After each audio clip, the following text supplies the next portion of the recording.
Another episode of AEW Unrestricted. As my shit's falling over on the side. Sorry. Yeah. It's early. Yeah. Hi. Tony Schiavone. And, Hi, Tony Schiavone. This is Aubrey Edwards. How are you doing today? Greatest referee ever. Checks in the mail, Aubrey Tony. Edwards. Yep.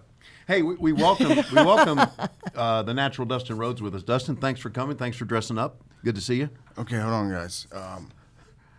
Now we're ready to go. You can't do the clacker. They have to use that specifically so they know when to cut. I know how to. This is my first rodeo in production. Apparently it is because you're not talking to the microphone. Okay. It's directional, there you go. It's directional. Look, He said guys, he knows, but really he's full of shit. That's what I learned today. Please, y'all be gentle with me. I'm very fragile. Well, first of all, it's great Like to see this?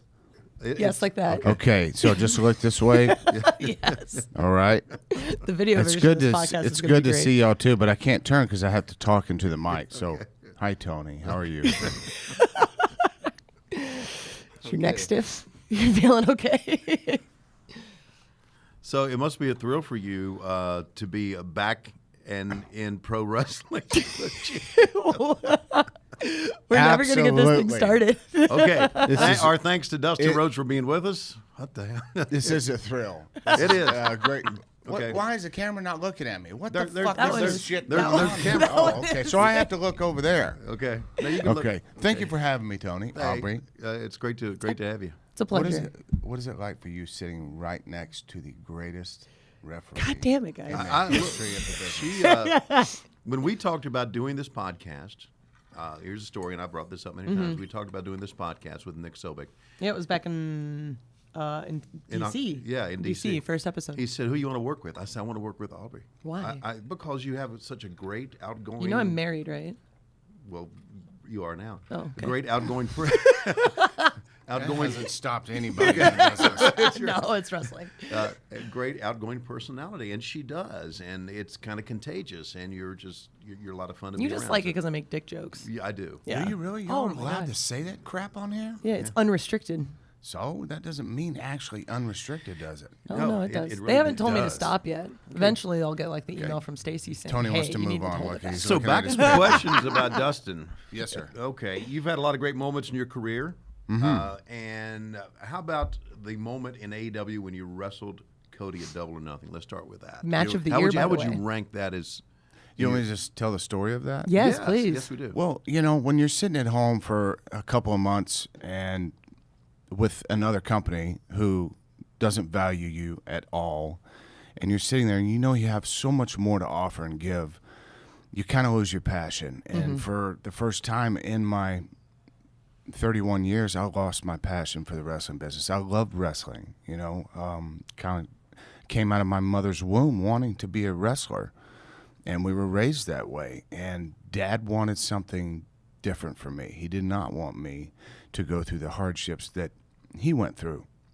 And I understand that looking back at it now. But I'm sitting there, man, just knowing I have so much more to give, and they just will not give me the time of day. And I'd had enough. I said enough was enough. And for the first time, I kind of stood up for myself in a big way and said, I am quitting. I am asking you for my release. I'm done. I'm not happy here anymore.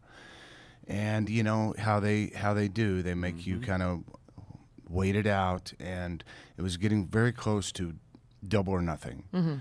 And Cody called me. And he said, would you like to work a match with me? And at first I thought, we have tried this for years and years and years. Because you guys pitched this match at WWE. For years, and they told us it was not good enough to be on the big stage. I don't I understand heard why. that more than once. Every year. It's a I story tried. built in. Cody tried. Yeah, right. It is. But they didn't see any value in it. So, after years of that, it's like I started thinking, could it be too late for this match to take place? I'm 50 years old. Could I give a performance for my brother Cody, for the wrestling world and the fans that I could be proud of? So I was nervous. I was scared. The competition is fierce right now. It's very athletic, very fast. The talent are young, hungry, passionate. And here I am, 31 years in the business, and it's like of course, I said yes to Cody, but I had that thing in the back of my head, and I was very scared, very nervous how the AEW crowd would take to me, because I'd been WWE for so long, and I knew and I had heard that they were different crowds, and I was nervous about all kinds of things. So I lived in my head for way too long leading up to that match. We finally get there, and it's just like I was made to feel loved and cared for and respected in the business from day one that I met Tony Khan and Cody. Arms open. It's great. It was awesome, and the announcements are made, and Cody goes to the ring. My time's there. I'm nervous as crazy. I'm sweating like a pig. I'm caffeined out of my mind, just hoping that I can get through this 20-something minutes. My music hit, and I walked out, and I got a really good reaction. And I was like, okay, these two stories, because the two interviews, the two promos that we cut for the Road to, Double or Nothing, they were fantastic. That's all we did. Yeah. There was no build-up for this or anything, but those were strong enough that that's all the build-up we needed. And I get to the ring, and they're chanting, both Cody, Dustin, right? And then the bell rings, and they started the Dusty chant. And immediately, and I just want to take you out of this because this is the only way that I can explain it. If you've seen the movie The Legend of Bagger Vance, you have Will Smith, right, who is the caddy for Matt Damon, and he tries to help him find himself again and get him into the zone, and he teaches him how to do it. And they're standing on the fairway, and the gallery is on both sides of the fairway, and he can't focus, right? So Will Smith teaches him how to focus, and then all of a sudden, Matt's looking down the fairway, the pin gets closer, the fans disappear, and he sees nothing but the hole, right? Mm-hmm. That's the feeling I got. They started the Dusty chants, and I pointed up to the sky, and I knew he was there with us in the rafters. It's very emotional when I talk about it because I knew he was there. And they started the chants, and everybody in the arena disappeared for me. I could see them, but I couldn't see them. I could hear them, but I couldn't hear them. Mm-hmm. I was laser focused from that point on at getting the job done and the task at hand that needed to be done. And me and Cody could have missed a few things, which we didn't, but we could have missed a few things and it wouldn't have mattered. The stars aligned for that match. And in my opinion, it was perfection. I know Cody says, it probably wasn't his greatest match ever, and I understand that. But for me, this was the tops. It topped everything I've done in the business. That's wonderful. And it was a special night. It was very emotional. You had the crowd invested in this, mm-hmm. and they were standing because we were telling a story which not everybody does in the business anymore. And it brought it back for me watching Dad, in 1986 or around there, like real pro wrestling where there was blood and guts, and I did bleed excessively, and I was very, very worried about that, and Cody was worried about that, mm-hmm. right? And I'm sitting there, and I'm getting dizzy, and it's not stopping, and Cody's like, do we need to go? Should we go home now? And I'm like, no, let's do this. I was fine, but man, it was just a gusher, and it was coming, and it wouldn't stop. Very dizzy for a couple of days, but after that match, man, it was like, wow, it was like such a weight had been lifted. And at that moment right there, I had found my passion again. Yeah. Yes. Such a wonderful story. That's a great story. Thank you. It really is. Cody said on... Are we done? No, we're not. Oh, shit. Okay. Cody said on the earlier podcast we had, or our podcast we had done with him, is that he kept thinking, man, I need to stick a thumb. That's all he could think about, how much you were bleeding. And should I stick a thumb in it, stop him bleeding? So that was during the course of the match. I guess you guys were really concerned about that, right? We were, and I got up for a superplex on the top, and I started to get dizzy, mm-hmm. and we had to go. Mm-hmm. Otherwise, we were going to end up on the floor. Right. And we did it, and it was okay. Thank God, everything went off as planned. But man, it was slippery. I'm very dizzy. And it was just one of those touching moments, man. You know, it's like I look back at some of the stills, and I see Cody. He's bent down on the ground, and I'm right beside him, and I'm touching his back. And it's one of those moments that, as a wrestling fan, you look at that, and you have them in the palm of your hand at that point, because they're looking like, what the hell is going on here? These two brothers are going to war, but he still loves him. You know what I mean? They're touching each other. They're holding on to each other. They're fighting a war which they can barely stand up anymore, and it's storytelling at its finest. Mm-hmm. Yeah. So backstage now, you see Cody backstage here at AEW with the headset on. He's at the go position. You're back there sometime. What do you think when you look at your younger brother doing all this? I think Cody has really grabbed this ball and taken off with it. I see Cody personally, and I'm not just saying this because he's my brother, but he does the most work here, backstage and out in the ring. I mean, he's such a great performer. But the things that really impress me are the things that he does backstage, from holding the meetings to just knowing what is needed to be done. Even though you have your Kenny Omega and the Young Bucks and Tony, the group collective there.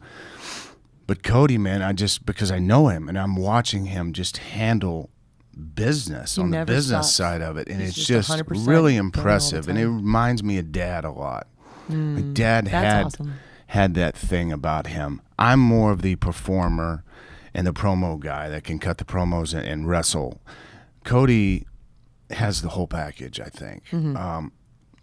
That's a giant burden on anybody's back. It is hard to please the fans all the time with a whole roster of things and a whole TV show. It's tough to do. And he's handling it, and he's listening to the people. He's listening to their needs and their wants, and we try our best to give them what they want. And, you know, you learn from your small mistakes, and you try to build upon those the next week and not have those same mistakes, and he's really handling it well. So you say you're the promo guy and the performer guy, but I mean, one of the things that, like, we work the most together in your class that you run every Wednesday. Right. And that's probably one of my favorite parts of Wednesday Dynamite, is just getting to, like, work with you and the rest of the girls, learning from you and all of your knowledge. So how did that whole part start, like you coming in as a coach? Well, you know, when we were talking about, I wasn't offered a contract. You know, they wanted to see me. Tony wanted to see me. And from what I understand, he just loves Dustin. He knows every single one of my matches. He knows everything about every match. And the matches I don't even remember having, you know, and the moves in those matches. And I'm just like, what the fuck?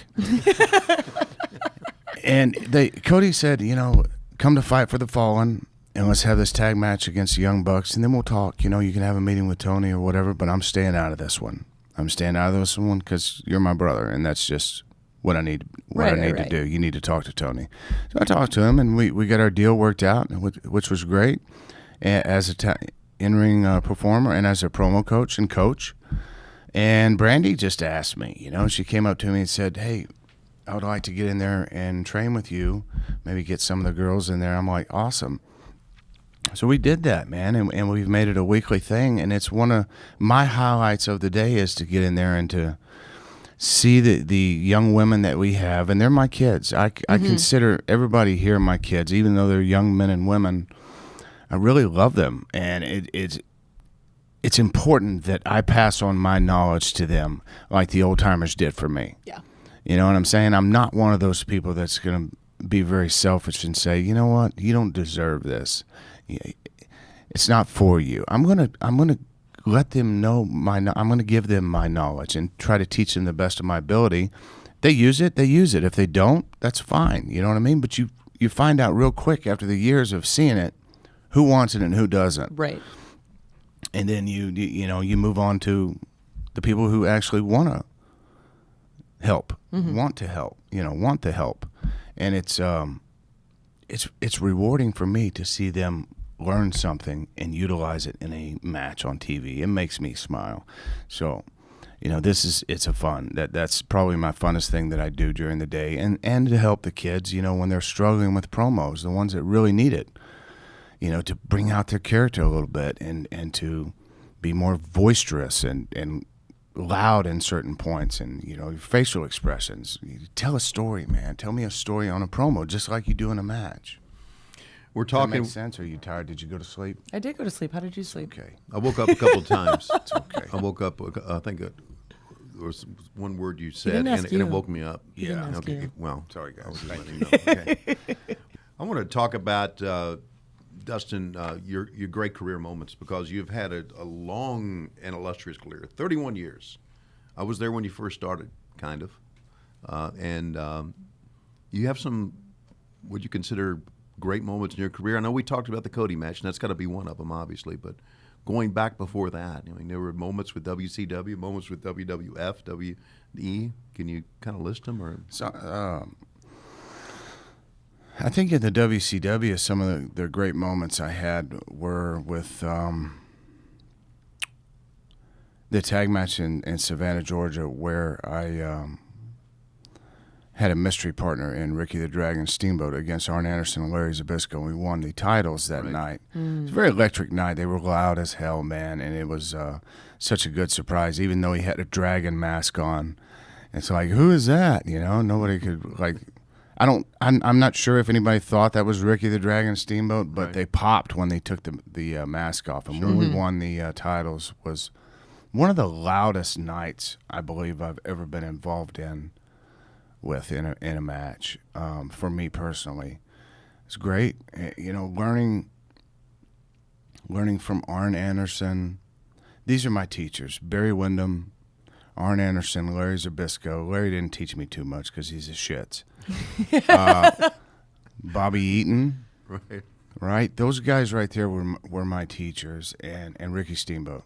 Ricky Steamboat taught me how to sell. And we would have these hour-long Broadway matches, and I would be selling a couple nights, and we were working with Arn and Bobby, and then Ricky wouldn't want me to sell anymore, and he would want to sell, and I couldn't understand why, but he was teaching me, and I had the best seat in the house to stand there on the apron and watch him tell a story with him getting his ass kicked. And that taught me a lot about how to sell and how your facial expressions need to be up and looking at the crowd and really selling to them and making them believe. More moments, Steve Austin. We had some really, really classic matches. Halloween Havoc, United States title. Any time I tagged with Barry was very special for me. We grew up together. He was like my best friend. Moving on from WCW. you still stay in touch with Barry? I do occasionally. Barry's kind of lost his way. Really? A little bit. He's had some health issues too. He has. Yeah. I heard he's big as a house, like Blackjack. Blackjack was really good too. Yeah. So moving on from WCW. Yes. WWE. We can talk about that crap company, right? Yes, we can. Okay, Yes, we good. can. Because it's a shit. Okay. But I had some good moments in it. Yeah, the longevity of Goldust is one of the big things of the WWE. Such a huge impact. It really in right. the industry even today. Like Right. just talking to say Sonny Kiss and the impact it's made on him. Well, yeah, we can get to the Sonny Kiss and the Goldust issues because back then it was you did not do it. No. Right? So it was really stepping over the line. And Vince called me and he presented this character to me and he kept calling it androgynous, right? Mm-hmm. And I'm like, I'm just listening to him and he's explaining the character and we hang up. I decided to go up in Stanford and at the office and meet up and we talk about the character. As soon as I hung up the phone, I looked up in the dictionary what androgynous meant because I didn't know. Right. And I was like, what the fuck did I just agree to, right? I had no clue. I thought he was wanting me to kind of, and it is androgynous, but I just didn't know what that meant. Like a Adrian Street or Adrian Adonis type character. Right. But with paint, because I wanted to do the paint. I was a big fan of Sting's face paint and face paint in general. So we'll go up there, the first 6 months, this character, I was very lost because I was trying to figure out how to be a heel for the first time in my short career and learning a character too. So it was It's a lot to two handle all at daunting once. things to try to figure out, and Vince gave me full reign with the character. He was pushing it, and you had the group, the clique, you had all these factions that, they got stuff done if they didn't like you, right? But Vince was going with me. And that's the only thing that I had going for me was that he was not going to back down, and he was letting me experiment and letting me find my way in this character. But I was not getting the reactions that I really was looking for, right, in the ring. And it took a while. And then I started working Savio Vega. And Savio would try so hard to get me to try these couple of things that were just way over the line for me. I'm from Texas. I was raised kind of in the country and things like that. So I'm a country boy. I'm a redneck. And to do this, I was just like, and I'm scared to death to do that. But that's when I realized, when I finally did it, that to make something successful, you have to step out of yourself, outside of the box. And you got to create some magic of your own. You can't just be scared all the time. You got to take a chance. And we were in Madison Square Garden, and this was a special night. That's why I'm telling the story. And Savio finally talked me into doing this thing. Vince was in attendance because back then he was like one of the boys still. And he would go to the matches and hang out at the curtain and ooh and ah while the matches were going on. So he was like one of the boys you could talk to. So he finally talks me into this. And New York is a predominantly Puerto Rican area, right? And Savio Vega is Puerto Rican. So he talks me into it. I'm nervous as shit. We go out there. We start wrestling, and having our match. I was the Intercontinental Champion at the time. He locks up with me, and he says, okay, we're going to do it now. And I'm like, oh, God. So all it was me locking up, going behind him, rubbing up and down his chest, and kind of grazing over his privates downstairs, And then he pushes away and chases me, and I take a powder. That's it.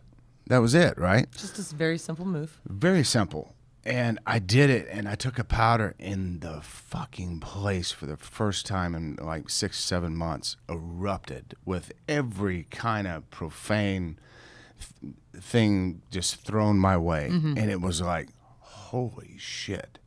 And it was so simple, and I was so scared to try that it's like, I couldn't believe it. Just the reaction. And if I would have been so close to the rail, that there would have been swinging. It was bad. It was major heat. Because you did not do that back then. So I roll in, and Savio's over in the corner, and he's laughing his ass off. And I'm like, I lock up with him, and I'm like, what the fuck are you laughing at? I say, yeah, I told you, man. I told you. We're going to do it again. We're going to do this again. I'm like, what are we doing? So I backed him up in the corner. He says, I'm going to spin you, or he backed me up to the corner. I want you to spin me around and turn around and rub your ass in my crotch. And I'll push you off. You take a powder again. Yeah. That's all I did. Right. And it very, worked. very simple. And they were louder this time. And I'm like, oh, because you've already got him. Right then, in Madison Square Garden, I found Goldust. Yes. And from that point on, man, it was a magical run for a couple years. I had the Roddy Piper moment, WrestleMania 12, which was at that point tops for me, right? And it was tops until Cody, right? And then you have the Starrcade, or not Starrcade. You have, going back to WCW War Games. I forgot all about that. That was one of my favorite moments of all time. The Sting Squadron and Dangerous Alliance. Incredible match. Yeah. So much fun. Blood and guts and things that I really loved about the business. And, anytime that they had War Games, I wanted to be involved in it. And I was involved in a few. So it was awesome. I loved that. And here we are. Is that 15 minutes? No, we got plenty more. Okay. All right. It was only like 4 minutes, right? I remember, because I did not watch much of the WWE, but I remember seeing you and Terry on Conan O'Brien when you walked down. Yeah. And you sat down and you looked at Conan and said, "Is that a microphone that you have, or are you just happy to see me?" Right. And I almost fell out of my chair because that was my first time I'd ever seen Goldust. Right. And I got to thinking, like you were thinking, oh boy, what the fuck is going on here? Oh boy. Right. But it was, I mean, you made it work. But my question is, and I've always wanted to ask you this, do you think, because I was so close to your dad, he had your dad wear polka dots, and he had you dress up like this, and then Cody dressed up like Stardust. Do you think that was just trying to make fun of the Rhodes family? Is that valid to say that, or not? I mean, you guys made it work. All of you made it work, and you made money with it, and that's the key. But it is. Do you think there was some ulterior motive to this? There could have been. I'm not real sure. At the beginning, I was thinking that, Right. But then Vince kept going with me, and I don't know if he really didn't give a shit or. Because your dad always called this- himself Goldust too at times. Huh? Your dad called himself Goldust at times too. He did? Oh yeah, Goldust? Goldust. When? I've never heard that Oh, story. absolutely. You never heard that story? No. He would use it in some of his promos, and not that he would refer to himself as Goldust, but he would use the word Goldust in some of his promos. I swear to God, I've never heard that. There That- may be a Or was it Stardust? No, I thought it was Goldust. Because he did Stardust. Okay. Didn't he have tights one time that said Goldust on it? Stardust. Said Stardust. Stardust. Okay. Yeah. There you go. So I'm old. I don't remember everything. That's so okay, You're man. senile. It's Yeah, fine, Tony. Back to that's why Tony she's- Khan was here, he would know. Let's go find Yes, he Tony. would. Somebody text Tony. He'll tell us the back time, to- the date, So the back to that location. question, you guys made it work, but sometimes I look at that and think, gosh, what are we doing here? Yeah, Because it's a Bruce, rib, right? yeah, right. Because Bruce Pritchard told me, and I was working for Vince at the time. He said, Dusty's coming in. I said, great. He said he's going to wear polka dots. I went, bullshit. Mm-hmm. He said, no, he is. And I said, no, you're lying. And I didn't believe him. And then I saw him wear them, and I saw he made him work. Of course he did, right? But sometimes I just thought it was a big rib on the family because, I mean, you guys. It probably was, I mean, you but we made money for him. Right. We made money ourselves, Right. so it was fun. And I was young, so I didn't really think about those things or look too much in depth. I mean, Vince and I always, he would come to me and, he would say, Dustin, you're going to get a lot of flack on this. And he would be very personable with me. And he would say, if you have any problems, you call me. And I did on more than a few occasions, not huge problems, but just minor things that, I was trying to work out because, I was unsure at the time because I was so young. And he helped me through all of that stuff. So if it was a rib, I don't know, man. Looking back at it, though, now, I don't think so now. Mm-hmm. At 50, I'm not sure about Dad, but for me, he probably meant every bit of it. I mean, at especially least if I'm he's so hoping. committed to it. Because I remember one time when Dad told me this. We were working $1 Million Man at Ted DiBiase, and Dad was on his way out. He was going back to Florida to open up a territory there, or try to revive a territory under a new moniker. And I wanted to go with him. So I see Dad talking to Vince, and Dad told me, well, you need to ask for your release, because I'd been there about 6 months, I guess, or something. So I went up and asked, I would like to go with my father to finish or to kick back up this company with him. And he said yes. He let me go right away. It was a lot different back then than it was now. Sure. Mm-hmm. But then he pulled, and Dad told me this, he said, he pulled Dusty aside later and he said, you take him now, but I'm going to bring him back and make him a star. That's what and I don't know if I don't think my dad was lying to me about that, but he kept that from me for a good many years. Mm-hmm. And Vince did. He made me a star. But a lot of that had to do with the actual talent having to find themselves. And that's what they have to do today, find themselves to become a star. You can't just magically be given a gimmick and it's going to work. Right. You have to make it work. Mm-hmm. Well, the gimmick has certainly worked, and we're not going to let you get away without talking about your family and your dad, the American Dream, Dusty Rhodes. The question I need to ask y'all is, are my promos any good? Absolutely. So I'm a good promo teacher then? Yes. Okay, good. I mean, you're teaching Thank God. I was you're waiting teaching for a Tony promo to class. say that, though, because he's looking at me like, well, I don't know, man. Have you been working with Britt Baker? On the promos? This is Cody's project. Okay. Mm-hmm. All right. Very good. He won't let me touch these promos, Okay. so I'm like, okay, That's that's kind of fine. special to me. Is that why you know? you're asking? Yeah, Because you're a shitty barista? She's doing well. She's doing well. Yeah. She did good last week. Hopefully she doesn't lose her way in this promo and get lost. Right. That's important, isn't it? Yes. To focus, like you were talking about earlier. Yeah. To stay focused. That's very Not try to memorize so much and just be real. Because, I mean, that's what the audience connects to. And that takes time. It doesn't happen overnight. No. I see big things out of Britt. You know, I really do. I want this heel run of hers to be explosive and mean something. I want all of our ladies to actually really step up. You know what I mean? I want them to succeed. Probably more so than most of the guys because I think they deserve it. We just got to get them there. Right. Go So- ahead. Sorry, I just cut you off. No, it's didn't I? fine. I mean, everything you're talking about is great. Anyway, Tony, so what I was saying. Yeah.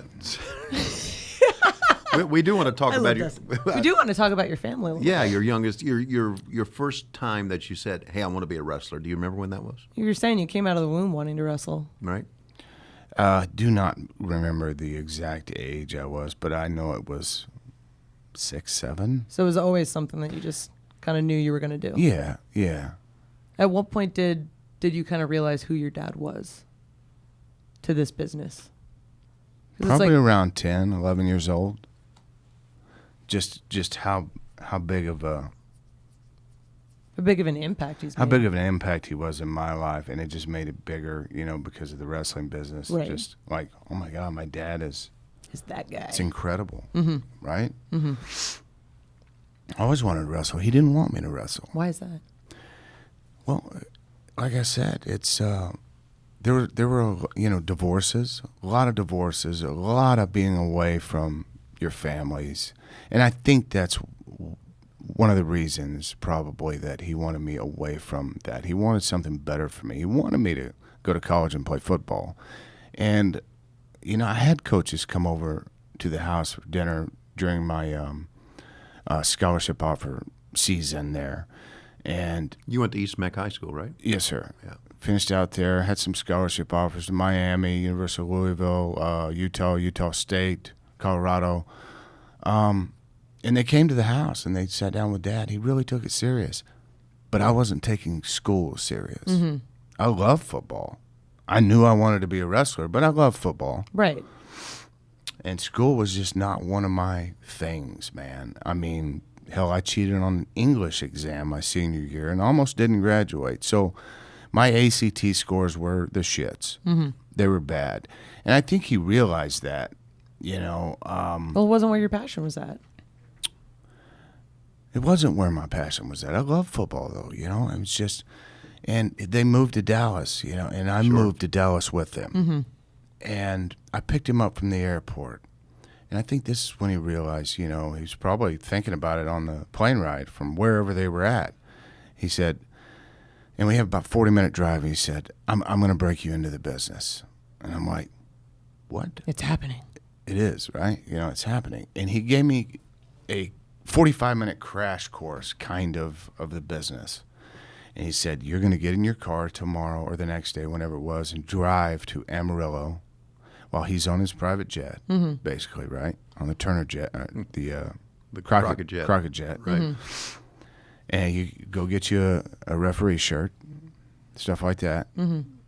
Go down there, and I'm going to have you referee 2 matches. So I get there, nervous. I'm 18 years old. He puts me in a tag match. I had 2 tag matches. Oh, he puts tag me matches. in a tag. And, tag matches are hard, right? They're very hard. Okay.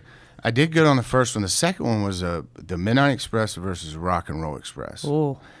And Tommy Young was the head referee, so he was sitting ringside. I love Tommy Young. Looking at me, making sure I did not fuck up. That would be super intimidating. Everything. I would probably shit my pants. Well, listen to this. Everything went according to plan. I went down for the count, 1, 2, 3, and I lift Ricky and Robert's hands up, right? And I look down at Tommy Young, and he's laughing, and the whole building is laughing at me, and I'm like, oh, fuck, what did I do? And I look down at Tom, and he goes. So he points down. To my crotch. Oh, no. I had ripped, because I bought cotton pants, right? Oh, I had ripped from the belt all the way back around to the belt on the back and had no drawers on. So my balls are hanging out for the whole Amarillo, Texas to see. Oh, my God. The boys are curtain sellout in the back, and they're laughing their ass off. I was so embarrassed. I got out of the ring, and I went to the back, and they're just fucking giving me shit. I think that was me breaking into the business. I think every ref learns that lesson at one point or another. Like, always wear underwear and always wear black underwear. Right. That actually, like, covers your butt. Because your pants will rip eventually. I've done it twice. I made $20 that night. $20. $20. Showing your balls to everybody. Yes. Most people make more money for doing that. So you didn't like wearing underwear. I get that because how I know this, I have no idea. Dusty never liked wearing underwear either. Why do you know this? Now I like wearing underwear though, right? It's like I need something to hammock. Yeah. He always wore his things because I sit on them a lot as 50 years old, right? Gravity's taking its toll, man. They're starting to get droopier. Dusty used to wear his jeans bareback, and it was. Oh boy. It was something else. Oh, so boy. there you go. You have to have been a friend of his to know that. Apparently, I've learned a lot today. That's right. Learned a lot about A lot everyone's of balls. in their locker rooms in the cowboy boots and no pants. Mm-hmm. Just walking around booking the towns. Yes, that's right. Oh my God. I'm like, put some fucking clothes on, Dad. Dusty had said to me when he gave you the nickname The Natural. The nickname The Natural is a shoot because your aptitude for the business was above everybody else. You and Barry both. You took to the business. You were so much of you were natural in the ring, so that nickname was. And I remember him telling me, he said, "I'm giving him the nickname The Natural because he really is. The kid really knows what he's doing in the ring." And I never heard that story before. You never did? No. No. I mean, he named me that, but I'd never heard the backstory of that. Then that's true. And then there was the song that I know you loved. Yeah. Yeah, that country song. That was kind of cool. It's cooler now. Right. Sure. Than it was back then, I get think. that now. But really, that's where the nickname came from. Yeah. And when you and Barry would be together, I mean, it was really magic. It really was. You both kids really, because some people have the aptitude. Some people grow up in the business and even don't have the aptitude, but you guys did. So. You know what? How I saw it was, I was taking it from Butch Reed. You know what I mean? I was like, oh, he's going to be so mad. Right. You know? I was scared to death of Butch Reed. My God. I'm 20 years old. I'm just like, what the fuck? Right. It did come easy to me. And I don't know why. But my very first match was in Palatka in front of 12 people against Bad Bob Cook.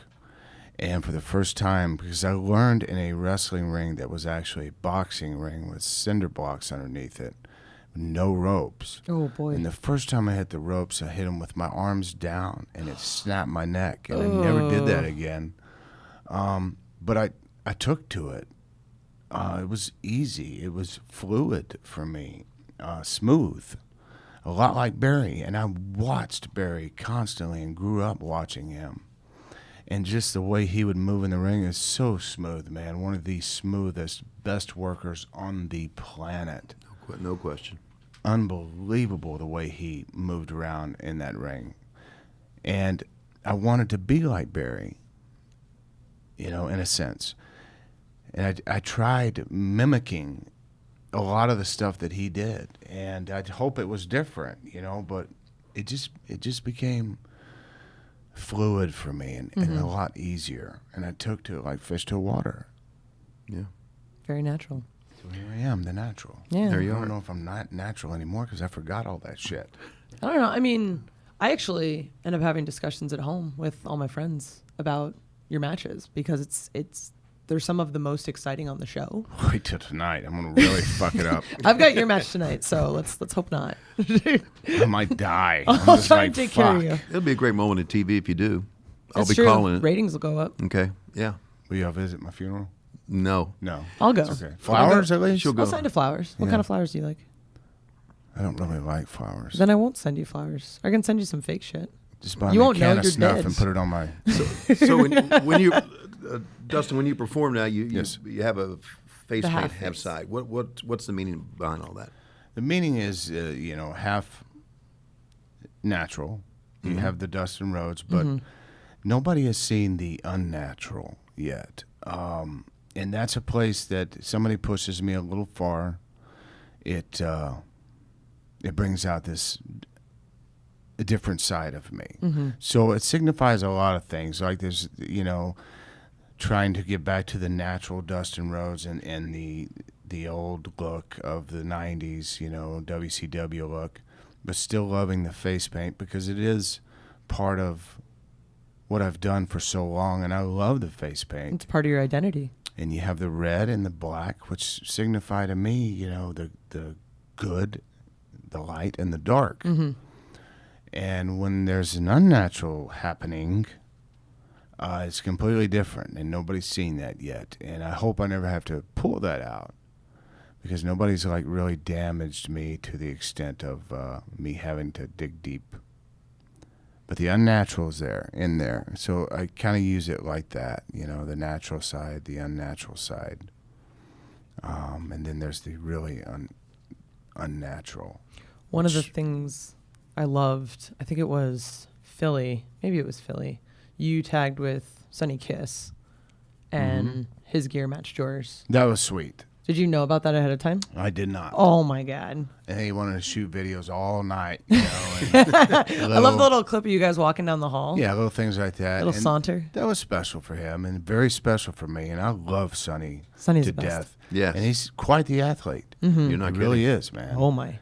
And if I can just get him a little bit more volatile, that's what I'm working on, to have him explode a little bit harder. I think he's going to be a big star. And I do want to tag with him again. And hopefully down the road we can do it again. So, Be wonderful. Yeah. I think you two, I love Sonny. you two obviously have some chemistry together in the ring. It was a great match. And even And seeing maybe you guys, this next time I'll shake my ass, my old ass, like Maybe. he does, and try to do the, Try and what's it twerk? called? The crunk? the twerking. Oh, is it a twerk? Twerk. Try to twerk a little bit. What's a crunk? I don't know. You gotta get crunk. with Crunk, it. crunk is I think partying. Okay. I don't know. So it's way too old. For It's me way too to old. be I mean, twerking. no, it's. I mean, I'm too old to be twerking. So You are? Oh, yeah. How old are you? Like 20? I'm 32. 3? thanks though.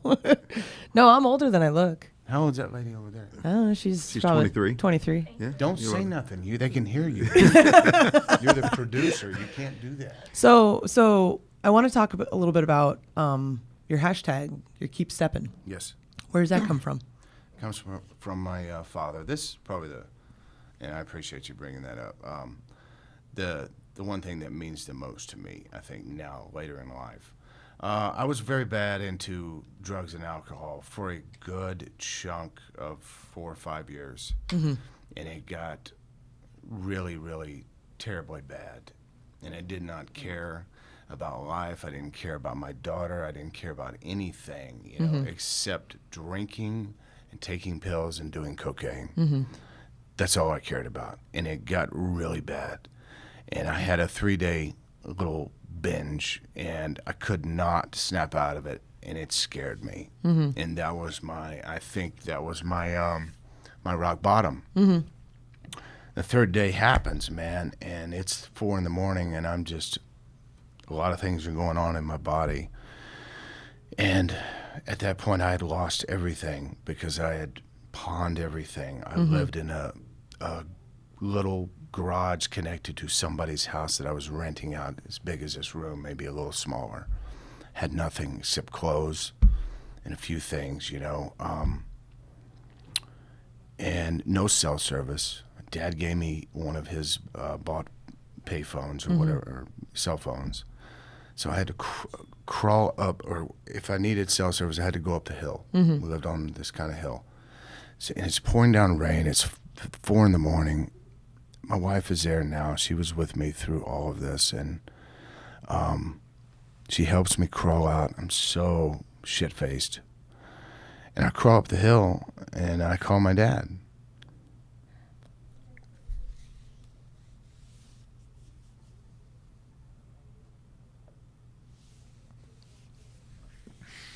Love you, buddy.